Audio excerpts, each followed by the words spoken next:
La voz de los protagonistas. En contextos.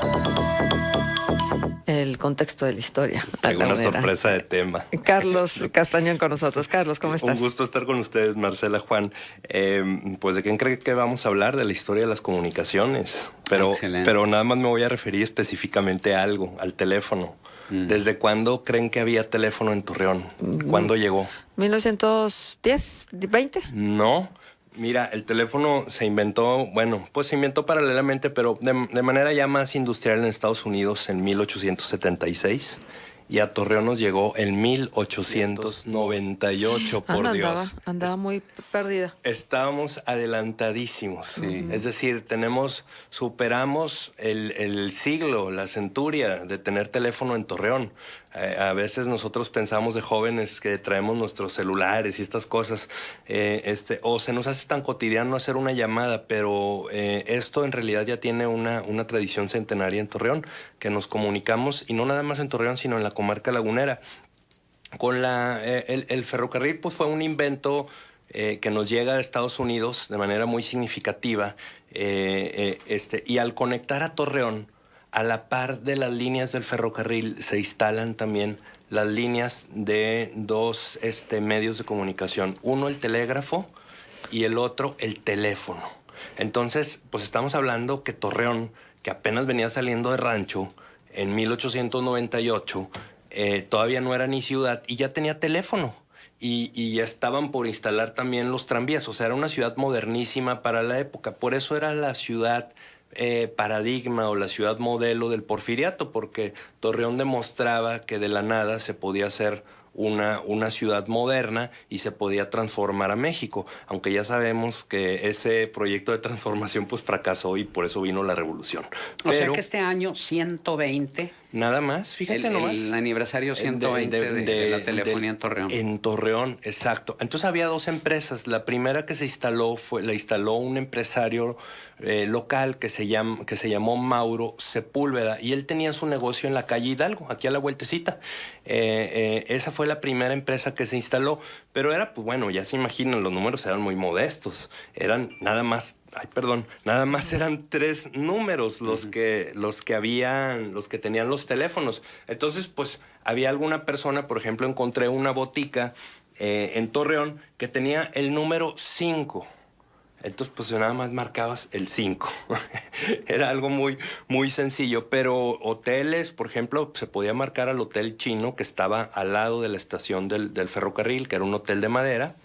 ¿De la actual, de la que era la estación o era otra antes? No, era, bueno, está ubicada más o menos rumbo al sector Alianza, donde actualmente estaría la calle Presidente Carranza y el Hotel Francia. A esa altura, ahí llegabas tú del ferrocarril, te bajabas y ahí estaban ya los hoteles. El primero que veías era el Hotel Chino, era de madera, un hotel del viejo oeste. Ese lo desmontaron en los años 20 y ese hotel tenía el número 96. Y así podías comunicarte, por ejemplo, a la cervecería Cuauhtémoc, que estaba en Gómez Palacio, y tenía el número 57. Entonces era muy ¿Cuántos chistoso. teléfonos habría? Había no más de 300. No más de 300. Muy bueno, pues era un buen número. Pero entre Torreón, Gómez y Lerdo. Pero para la época era un buen número. Para la época, ¿no? Exacto, muy significativo a tal punto. ¿Cuánto costaría un teléfono? No tengo ese dato de la época, lo voy a buscar, pero no es mucho tampoco la renta del teléfono, porque ya lo tienen farmacias, lo tienen boticas, lo tienen doctores, por ejemplo, el doctor Carlos Viesca, el número 260. Entonces, fue tan buen... Carlos Viesca Lobatón. Fue tan buen negocio el teléfono que rápidamente se instaló otra empresa de Juan Wosner. De hecho, todavía hay este apellido está entre nosotros todavía aquí en Torreón. Los fotógrafos. Exacto. Y esa otra empresa, bueno, pues a la par, con las mismas líneas se instaló, pero era curioso que a veces te podía tocar, por ejemplo, del número Sepúlveda, te podía tocar el número 96, pero de la empresa Wosner podría ser el 120. O sea, de la misma empresa, pero dos diferentes números. Entonces, estas eran, digamos, las comunicaciones que había en Torreón Gómez Lerdo, me parece. ¿Y era de la ITT o de la ATT? No, bueno, pues era... A ver, ahí sí no te entendí, Juan, perdón. Sí, lo que pasa es que antes, en aquel entonces, eran dos compañías que era la International Telephone and Telegraph y la American Telephone and Telegraph. No, bueno. Las dos que había. Sí. Pues se traían, en realidad, pues estos eran concesionarios, estas dos personas. Y la de Torreón, mira, yo te voy a decir cómo se llamaba tal cual, Centro Telefónico de Torreón, la de Mauro Sepúlveda. Y en el directorio aparece como número S, o sea, número Sepúlveda. Y cuando es Wossner, Wossner. Entonces, esas eran las dos compañías que estaban funcionando. Tenían ya conectada toda la comarca lagunera. Incluso poblaciones como las haciendas en los ranchos estaban ya conectadas también. A tal punto que en marzo de 1914 va a suceder la llamada telefónica más famosa de la historia de la comarca lagunera, que es cuando Francisco Villa, Pancho Villa, le pide la plaza en marzo de 1914 al general Velasco y le dice, ¿cómo ve si se rinde para evitar este derramamiento de sangre? Y pues ahí vamos a cenar mis muchachitos y yo, prepárenos la cena. El general Velasco se negó y bueno, lo que sucedió fue una matazón de 5,000 muertos. Esa fue la batalla, la famosa batalla donde entró triunfal el 2 de abril Francisco Villa Torreón, que por cierto se hizo un festejo en la calle Juárez. Bueno, entonces es bien interesante cómo pues prácticamente muchas de las tecnologías que estaban a la par en Estados Unidos llegan vía por el ferrocarril a Torreón y rápidamente Torreón, como buena ciudad moderna, las adopta. En realidad pocas ciudades en México tenían teléfono. Pocas ciudades en México tenían tranvías eléctricos. Y lo digo para decir otros ejemplos. Había 3 nada más en el país. Una era Laredo, la otra era Torreón y la capital del país. Nada más. Entonces, igualmente en los teléfonos, pues era una gran innovación y a mí me parece sumamente simpático ver, pues tener el teléfono número 1, ¿no? El teléfono 5. Y existen todavía, nos llegan los directorios, se conservan por fortuna y los tenemos en el archivo histórico. A consulta de cualquiera, el directorio de 1905 de Torreón y el directorio de 1908. Entonces es fantástico ver pues ahí una serie de los negocios que había, todos los comercios, los números de las personas conocidas, famosas de aquella época. Realmente, pues bueno, era una vida muy pequeña, casi todo se podía comprender por una sola persona, ¿no? Ahora el mundo pues es más complejo, más grande, ya ha cambiado, pero lo que no ha cambiado es que nos seguimos comunicando por teléfono. Excelente. Pues es padrísimo, pero la verdad de las cosas es que tenemos que revisar un poco la historia para saber que fuimos innovadores, que fuimos punta de lanza en algún momento en muchos conceptos como ciudad. Bueno, pues hay que recordar lo que se ponderaba, el trazado de la ciudad. Que eso, pues, los fundadores de la ciudad se los debemos y tenemos que seguírselos agradeciendo. Sí. Y la limpieza de la ciudad en algún momento y el alumbrado de la ciudad en otro. O sea, realmente, pues, hoy estamos rezagados en muchos aspectos, pero en otro tiempo fuimos punta de lanza. Por supuesto, muchas innovaciones y yo creo que ese es el espíritu que quizás tendríamos que recuperar en la comarca lagunera de cómo le hicieron nuestros abuelos para construir una gran ciudad, ¿no? Cómo le hicieron también con tan pocos recursos para hacer una ciudad moderna, innovadora, una ciudad que trajera pues los mejores recursos de otras partes, en este caso principalmente de Estados Unidos, y que se pudieran aplicar de una manera que desarrollara Torreón, que en pocos años pasó de ser un modestísimo rancho, pues casi insignificante estación de ferrocarril a una de las principales ciudades del país, de las primeras 5 ciudades del país. Y uno de esos ejemplos pues es el teléfono, por supuesto, pues los ferrocarriles, la industria, incluso hasta la innovación en el algodón también se dio aquí.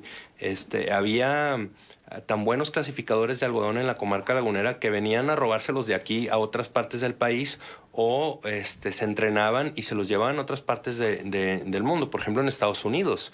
Entonces, esas relaciones que nos hablan de una ciudad abierta, de una ciudad innovadora, pues son cosas que quizás tendremos que ver de cara al futuro, ¿no? ¿Qué dejamos de hacer? Pues mira... ¿O ¿cuál fueron las distracciones que nos impidieron ver con visión el progreso de la ciudad y la implementación de las novedades que nos podían traer ese progreso. Yo creo que sin duda hemos crecido de manera muy desordenada. Crecimos mucho, muy rápido y de manera muy desordenada, sobre todo hacia el oriente de la ciudad. Ya nos está pasando la factura ese desorden. Exacto. Y en los 70s. Pues mira, bueno, yo creo que en los 80s y en los 90s hubo una época constructiva muy fuerte hacia ese rumbo. Actualmente sigue habiendo otra expansión hacia el norte y el oriente. Ya prácticamente estamos pegados con Matamoros y con Chávez. O sea, ya los linderos, pero hemos crecido de manera muy desordenada.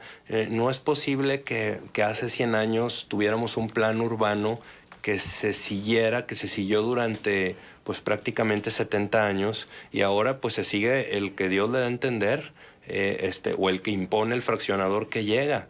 Y eso me parece algo, por ejemplo, eso me parece uno de los puntos negativos. Pero hay otros que tienen que ver con la calidad de la educación y con la educación cívica. Yo estudio las fotografías del Torreón histórico y me impresiona ver una ciudad limpia en calles tan transitadas como la Hidalgo, como la Juárez, como la Acuña. Tenemos calles aquí de la Acuña y Juárez. Y lo que vemos ahora es una ciudad muy sucia por los ciudadanos, por nosotros mismos. Lo hablábamos hace 15 días precisamente. Y esos son aspectos que tienen que ver con que yo creo que había otros valores, otras prácticas entendidas en Torreón que se han perdido y que hoy no nos importan. No nos importan, que pensamos que nada más hay que encerrarnos en nuestra casa, nosotros mismos, en nuestros grupitos y se acabó. ¿Y qué más da que todo lo demás esté sucio? Justamente ahora hablando del tema de qué hacemos con los edificios históricos, de cómo conservarlos, bueno, la principal responsabilidad, el 90% de la responsabilidad recae en los particulares. Son los particulares los que tienen destrozado a Torreón. Los ciudadanos, ¿qué más quise? A mí me encantaría que el gobierno fuera dueño de todos, pero no se puede. No, económicamente no se puede. Claro. Entonces no hay manera. Lo que tú estás haciendo ahora en el archivo, y te lo comentábamos antes de entrar al aire, me parece que es algo que tenemos que destacar muchísimo. El archivo está ubicado, para quienes no sepan dónde está el archivo, aquí en La Acuña, entre Morelos y Matamoros. Sí. Es una vieja casona. Una casona verdaderamente hermosa. ¿Qué data de cuándo? Es de los años 20, exacto, la casa. De 1927. Bueno, entonces, luego se les ocurrió pintar toda la casa de blanco. Sí, toda. Inclusive los ladrillos rojos, que son además característicos de una época histórica de la ciudad, cuando se construía así, pues, con ese material. Y entonces ahora tú lo que estás haciendo es limpiar la fachada de toda esa pintura que no permite que luzca la arquitectura original. Fíjate que precisamente, bueno, pues hay que colaborar con un grano de arena en donde uno está. Entonces, la casa, que es el Archivo Histórico y el Archivo Municipal de Torreón, el alcalde nos apoyó, nos tuvo la paciencia también para hacer todo este trabajo artesanal. Pedimos el permiso al INAH, porque es una casa catalogada, se nos dio, hemos hecho los pasos adecuados y ahí va. En el corto plazo ya verán próximamente la inauguración del rescate, de la restauración de la casa, y de lo que queremos es restaurar también la dignidad de la ciudad. Y yo creo que si todos nos proponemos con un granito de arena, no tirando basura, por favor, respetando a los peatones, a los ciclistas, manejando como personas, no como animales, por favor, podemos realmente hacer una mejor ciudad. Eso es cultura cívica. Sí, esa es la parte que nos toca a todos y cada uno de nosotros. Nadie, por más buenas intenciones que tenga, por más capacidades que tenga, podrá hacer por nosotros lo que nosotros necesitamos hacer. Entonces, me parece súper valioso esto que nos estás comentando. Nada más una curiosidad, la puerta de esa casa, ¿tienen el diseño original? Sí lo tenemos. Era una puerta preciosa. Me imagino. Tiene un diseño precioso, así muy afrancesado. Ajá. Realmente las puertas y las ventanas eran de madera. Pues tristemente, pues todas esas desaparecieron. Claro. El piso de la casa es el mismo piso que se encuentra en el foyer del Isauro Martínez. Porque acuérdense que era la casa de don Isauro Martínez, claro, el empresario del espectáculo en Torreón. Entonces el mismo piso que se encuentra en el foyer, que es como un tapiz precioso de pasta, Ese mismo piso estaba en la sala principal de su casa. Y del único piso que se conserva es en un segundo nivel que tiene el archivo. Ahí sí está el piso original de la casa, que es precioso. ¿Y no se puede replicar? Sí, sí se puede replicar. Bueno, vamos a proponérnoslo. No, es que pues, digo, yo entiendo que hay una cantidad importante de recursos que se tendría que destinar para eso y hay otro tipo de prioridades, pero creo que en algún momento, así como hay organizaciones que trabajan en favor de un museo o de otro, tendríamos que buscar la manera de recuperar eso. Y no nada más por chauvinismo o porque ay, qué bonito es lo viejo, no, sino porque es nuestra historia. Exacto, es nuestra identidad y es nuestro orgullo, y con eso me quisiera quedar yo, que Muy bien. el orgullo. Hay preguntas para ti, Carlos. ¿Sabe Carlos Castañón a quién se le ocurrió la ideota de pintar de blanco el archivo municipal? Bueno, mira, la casa dejó de ser de don Isauro Martínez en los años 50, cuando murió. La vendieron si no me equivoco, la vendieron como en el 57, 58. Ahí tengo las escrituras. Bueno, a partir de ahí la compraron. Hubo una serie de negocios que se instalaron. Se instaló una funeraria, no se lo digan a nadie, por si les jalan, si sienten alguna presencia rara, que no lo escuchen las gentes que están ahí. Una paletería. Que por cierto, en la esquina estaba la Capilla Ardiente, donde ya después la destruyeron. Pero y están también construyendo ahora. Por cierto. Sí, están construyendo y me prometieron que van a dejar también el ladrillo rojo. Ojalá que sí lo dejen. Ojalá. Para que haya una cierta similitud, no tanto. O sea, van a utilizar el ladrillo rojo en la construcción. En la construcción, Okay, sí, perfecto. Ojalá que lo dejen como fachada. Me dijeron que sí. ¿Va a ser un negocio o qué? Va a ser una plaza comercial. Sí, y también fue el periódico Sol, Noticias. Entonces lo pintaron. No era del Sol, era Noticias de la Laguna nada más. Exacto. Sí. Le pintaron de azul, lo pintaron de blanco. Y le sacaron fácil como 4 capas de blanco. Bueno, un día, hace como 8 años, se les ocurrió pintarlo de blanco nuevamente todo, incluyendo las letras doradas que dice Centro Histórico Eduardo Guerra, que instalaron en 1991. Bueno, ya estamos recuperando también esas letras por dignidad. O sea, es que Sí. qué importante es que haya criterio de los funcionarios, de los que deciden. La nomenclatura que dice Calle Acuña, por Dios, la pintaron de blanco. O sea, ¿en qué cabeza cabe? Sí. Bueno, en fin. Hay otra pregunta también para ti. ¿Sabe cuándo van a reinstalar el monumento al Torreón que quitaron ahí en la placita? Ay, ojalá que este año. Por favor, ahora sí que ya pasaron las elecciones, ya pasó toda esa tensión, y ojalá que antes de que termine este año podamos con dignidad nuevamente ver al símbolo de la ciudad, que está en todos los logotipos habidos y por haber de Torreón. Ojalá. Déjame compartirte esto. Dice, pregunten por favor a Carlos Castañón acerca de una botica que había en Lerdo. Quiero saber por qué era de mi familia. Mi abuelo fue don Carlos Cuellar Valdés. Mi abuelo se casó con una alemana de nombre María Antonieta von Schauer. Entonces, ¿Qué nombre era la botica? La botica, de que sí, no tiene el nombre. A ver, ¿me repites el nombre botica que para había en anotarlo? Lerdo, Ajá. que fue de don Carlos Cuellar Valdés.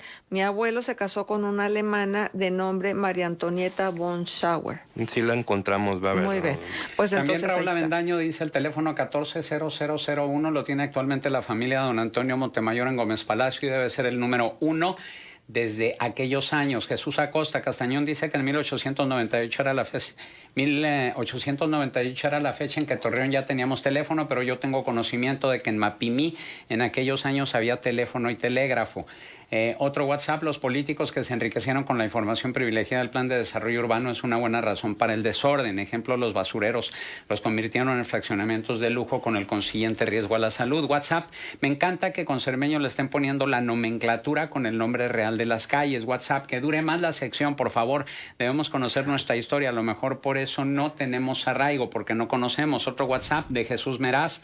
Ya no tenemos educación cívica. Los que tuvimos el privilegio de alcanzar a la escuela un poco de civismo, por responsabilidad deberíamos de transmitir a nuestros hijos lo aprendido como personas y ciudadanos, cumplir con nuestra responsabilidad cívica. Y también Margarita Ríos te felicita por tu trabajo. Gracias. Y esto otro que nos tiene dicen. razón lo de Mapimí, es más antiguo. Sí. Ajá. ¿Qué red de cableado se usaba para llevar la señal telefónica, la red eléctrica o crear una exclusiva como en la actualidad? Iba paralela estaba a la luz, conectado el tranvía, paralelo al ferrocarril, y ahí estaba el telégrafo. Ajá. Y el teléfono, los dos. Y esto otro que nos dicen, el teléfono de mi casa era la 123 en Memphis, en pequeña propiedad en San Pedro.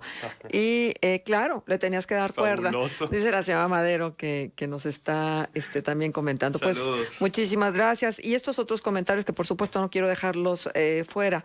La historia del alumbrado, antes eran unos quinqués o con qué iluminaban las calles.